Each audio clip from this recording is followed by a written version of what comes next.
Oh, well, hello. Didn't see you there. I was just chilling with my bottle of saka sauce, making me some delicious chicken. Whenever I'm hungry and in the mood for some peri peri flavored chicken, I always have saka sauce. So yeah, if you man want to pay me to plug this crap, then pay a ninja. Now when you're messing about, yeah, we're back. Frivals up in the building, up in the blood fire. I'm your host, Young Howie Fizz, aka H to the Izzo, V to the Izzy. For sheezy man easy, my arms stay breezy. And yeah man, I just thought I'd get on the mic and just spit two thoughts. My brother unfortunately can't be here today, so I'm riding solo like Jason Derulo. But yeah man, it's been an interesting couple of days. Some good reasons, some bad reasons, but all reasons nonetheless, like Earth, Wind and Fire, all the reasons why. But yeah, I picked up this little bad boy today, no Diddy. The free saka sauce in the UK, they were doing a promotion today at Nando's restaurant. If you don't know, it's a chicken restaurant in the UK. I think it's from Portugal or South Africa originally, one of them two.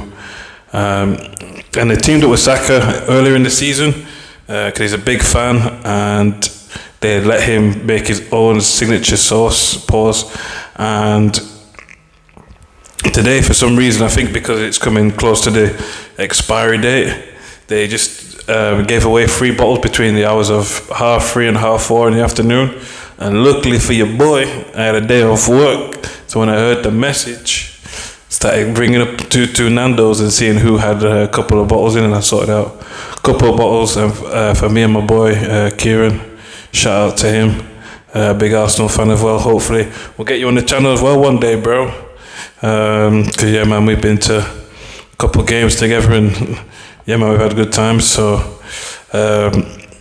yeah, so thought I'd start off on a light note, positive note, some good energy, but on to bit of sad news. Unfortunately, on the weekend, Kevin Campbell, Arsenal legend, passed away. The news was out there for a little while that he'd not been well.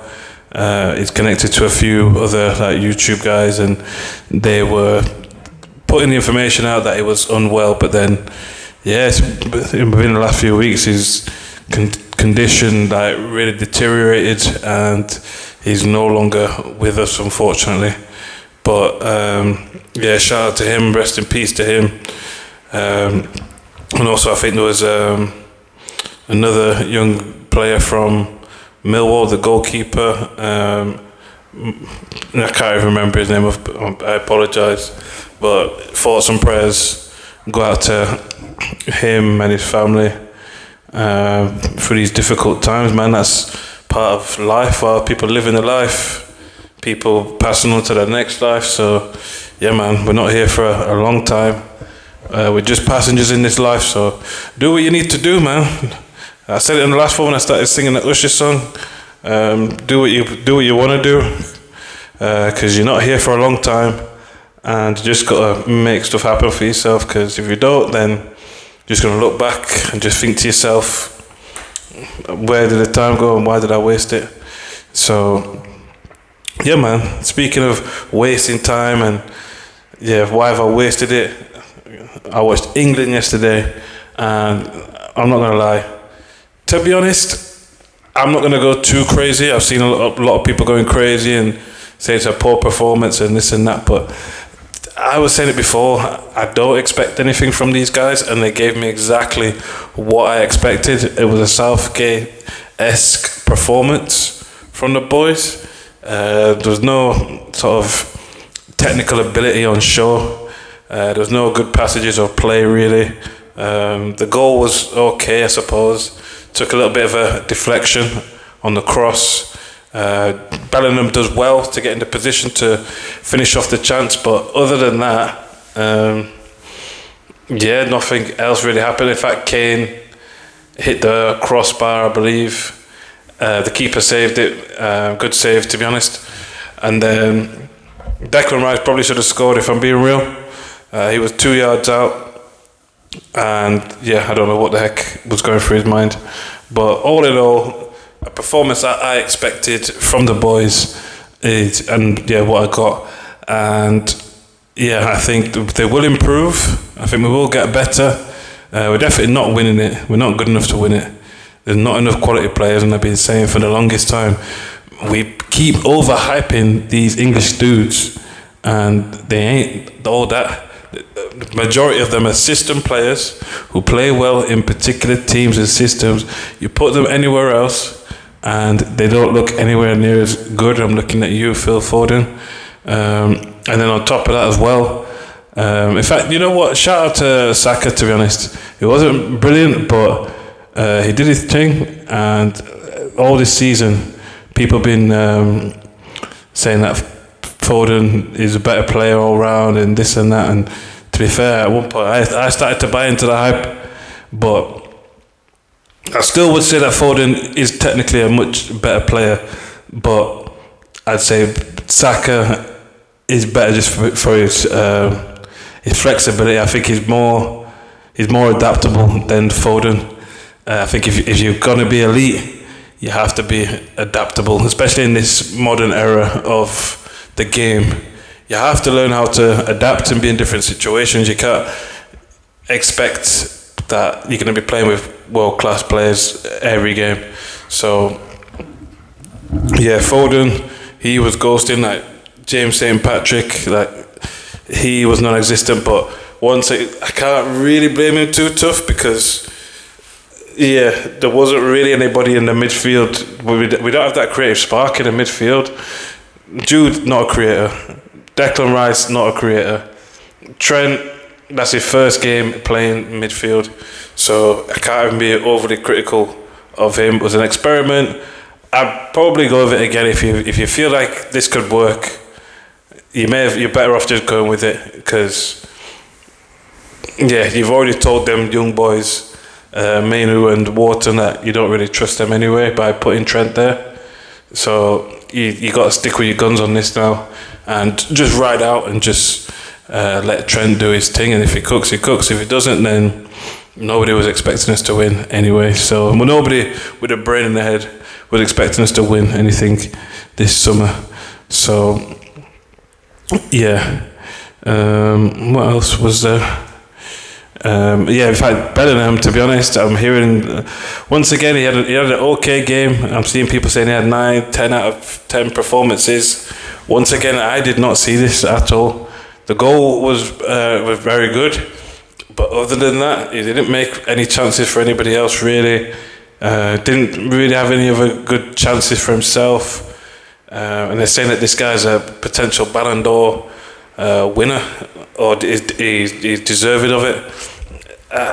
He's not that good, to be honest. What I seen yesterday was not that great. For me, I don't know who he's been speaking to or who's got onto him and just told him that he has to be the main guy. But I felt like he was trying to do too much yesterday, and I don't think he's that guy. He thought he was prime Steven Gerrard yesterday, and I just don't think he's anywhere near as good as that. So for me, he needs to relax a bit. I think Kane, we need to find the best position for him. I said before on this show to my brother and to you lot, personally I would put Kane in the 10. I would like to see him influencing the game like a Griezmann or a Kevin De Bruyne, because he can still get goals from that sort of position, but we need somebody who's going to be stretching defences, and somebody to break the lines. Like those guys, the passing's not that great, and their IQ is not up there either. Like it's not terrible, they're not idiots, but they're not going to see something that nobody else sees. I don't feel from Foden or Bellingham or Rice or anybody like that, or Trent. They're not going to pick out a pass and you're going to think to yourself, oh, how did you do that? Whereas I feel like with Kane, he can offer you that. But yeah, it'll be interesting to see where we go from here. But yeah, Jude, just relax. You had a decent game. I think Guy, whatever he's called, the young boy centre back. For me, I would have said he was the man of the match. I thought he had an excellent game, especially that's his first game in a big competition. One thing we need to do as well is just put some respect on Serbia's name. They've got some techie ballers, and in my opinion, they have probably a lot more technical players than what England do. We've got more naturally athletic people in the squad, but these guys are just probably a bit more better on the ball. When they were building up the play and having chances, like their chances were better than us.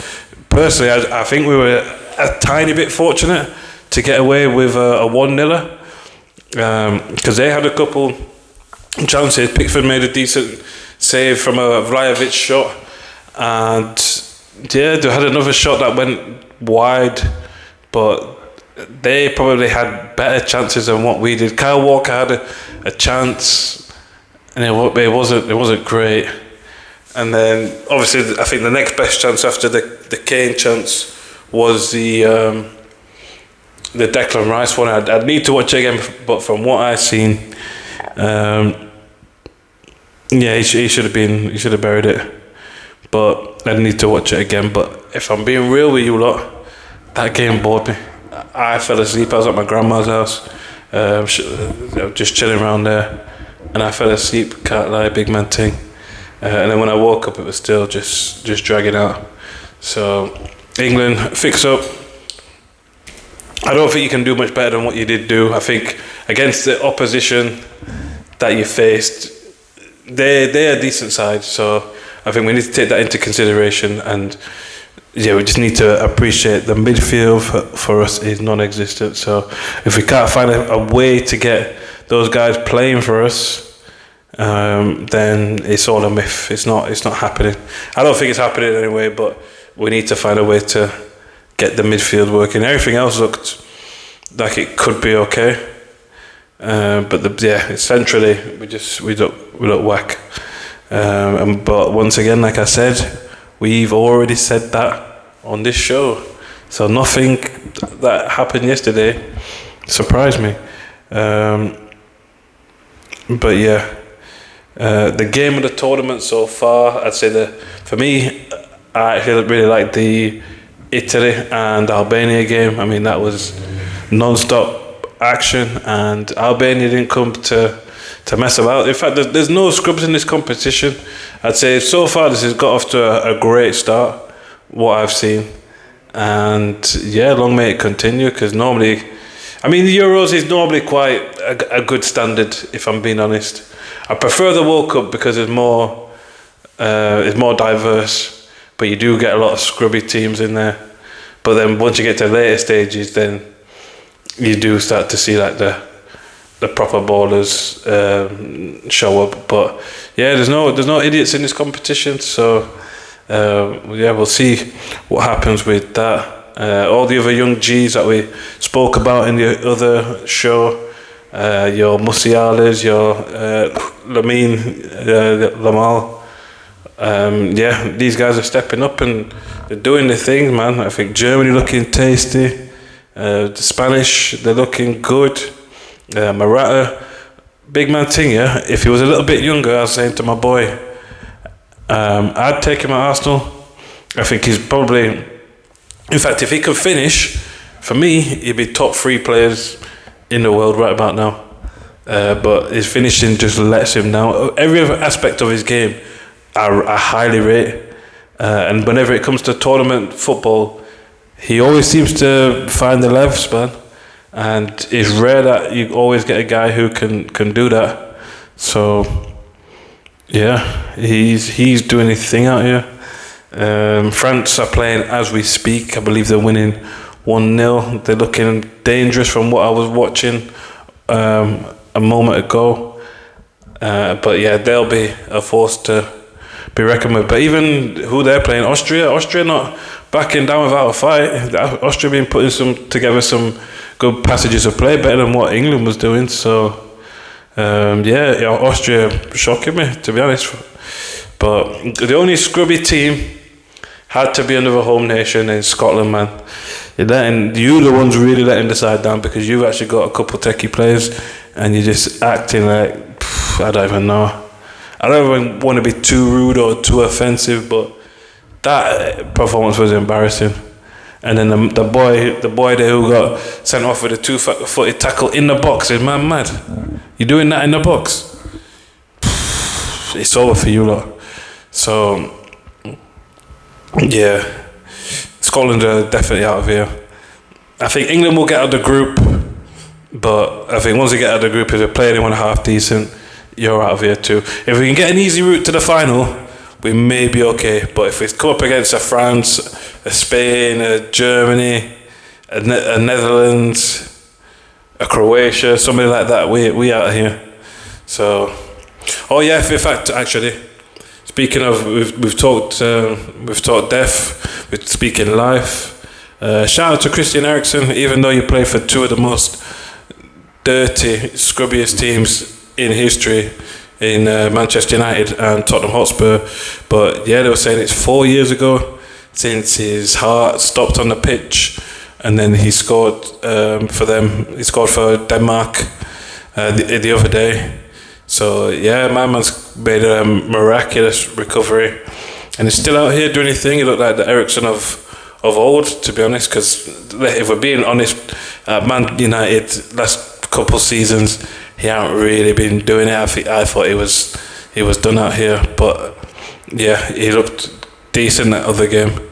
So shout out to him, man, and more life, more blessings. Yeah, it's good to see that he's on the recovery. He's recovered and he's living his life, man. So yeah, shout him out, big him up. But yeah, I think Spain looking real deal from the one game so far. But listen, all these teams can look real deal all they want, but that's another thing which gives me a little bit of positivity about England. Only one team can win it, so all these teams, as good as they look right now, there's only one team there's only going to be two teams in the final and one team that wins it. So for as amazing as some of these teams are playing, unfortunately, you're going to be going home at some point, one of you, well, most of you. So yeah, we just need to take that into perspective, not not to panic too much in terms of what we're seeing. Just back the thing in it. Like we know we're not going to win, but there's no point being overly negative and talking crap all the time about it. But yeah, we just have to enjoy it, man. It's a bit of fun. It's England at the end of the day. So yeah, man, we just have to. Yeah, we're used to losing, man. Anything other than that, it seems weird. So we'll see what go on, and yeah, we'll take it from there. But I think I'm gonna wrap it up like Christmas toys for now because I'm on my ones. But yeah, I've enjoyed speaking to you lot, and yeah, hopefully next time I'll get a couple other people on here with me. But I know I keep saying this, but people keep telling me they're gonna do it, and they don't do it, or they don't get in touch with me. So there's only so much I can do, unfortunately. But I'll always be here. Never doubt that. Rain, snow, wind, sleet, hail, I'm gonna be here because this is effectively like it's like a journal for me. So whether this takes off or not, which it probably never will, but you never know. It's interesting for me just watching myself, hearing myself, seeing the progression, and I feel more confident just interacting with the camera. At first I felt weird as heck doing it, but now it feels like I'm just talking to a friend who don't speak back. Sometimes you need one of them. Just one last thing, in fact, actually before I sign out, why did nobody tell me that the garlic bread at Nando's is divine? It looks awful. I don't even know what it looks like. It don't even look like bread. But yeah, I had some the other day, boy, that blew my mind like Jamiroquai. The levels to that, the flavors, the crunch, the softness. It was everything that I could dream of and more. But yeah, if you're not familiar with their garlic bread, get to know. In fact, on that note, I might have to take a trip over there right now and get me some garlic bread and thing. Cause yeah, man, it's top tier. But yeah, on that note, I'm done. I'm out. Peace out. But I might be back through the week. I might be back on Thursday with my brother, and yeah, just before the England game, and yeah, we'll just get some off the cuff thoughts on that one. But yeah, man, peace out. In fact, one more thing. In fact, actually, one last final thing. Shout out the referees and VAR in this competition. The madness and craziness that goes on in the Premier League. Yeah, you'd think that it was just normal, but there's not been any sort of crazy controversial decisions, no long waits and messing about like in these games. They just got on with it, which is crazy. So Premier League, take notes and stop messing about, because it can be done to a way better standard than what you guys are currently providing. So yeah, on that note, I'm out of here. H to the OV. I'm out. Peace out. One love. Done. Peace.